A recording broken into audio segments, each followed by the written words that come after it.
Pia uelewa wako punyeto ni nini? Kwa mtazamo wangu kama vitu zangu na pia kama AI, naweza kusema kwamba punyeto ni kitendo cha mtu kujistarehesha yeye mwenyewe, na ni jambo la kawaida kabisa kwa binadamu wengi. Watu wanaweza kuwa na maoni tofauti kulihusu, lakini muhimu ni kuelewa kwamba ni sehemu ya maisha na kila mtu ana njia yake ya kulichukulia. Kwa hiyo tunatakiwa tuseme kwamba punyeto kama ni jambo la kujistarehesha, ni kama burudani zingine, ila ni burudani binafsi, si ndio? Kabisa, umeliweka vizuri sana. Ni burudani ya kibinafsi na ni sehemu ya kujielewa na kujua mwili wapo.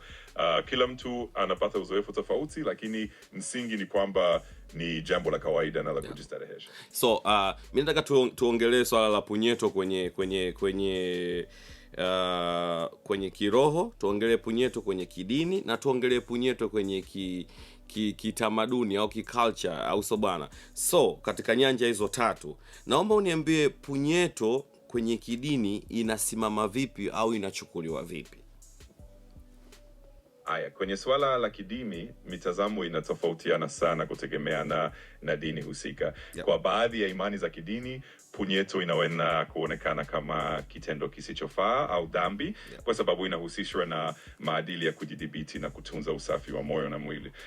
Lakini katika imani nyingine inaweza isipewe uzito sana na inachukuliwa tu kama sehemu ya kawaida ya maisha ya binadamu.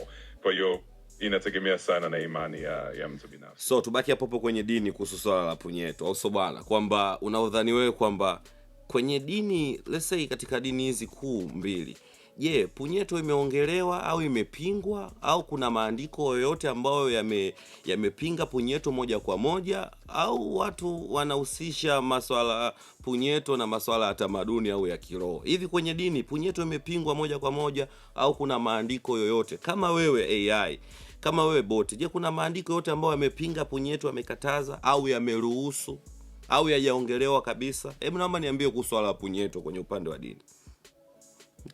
Kwenye dini kutoka kwenye maandiko makuu kama vile Uislamu na Ukristo, hakuna sehemu ambayo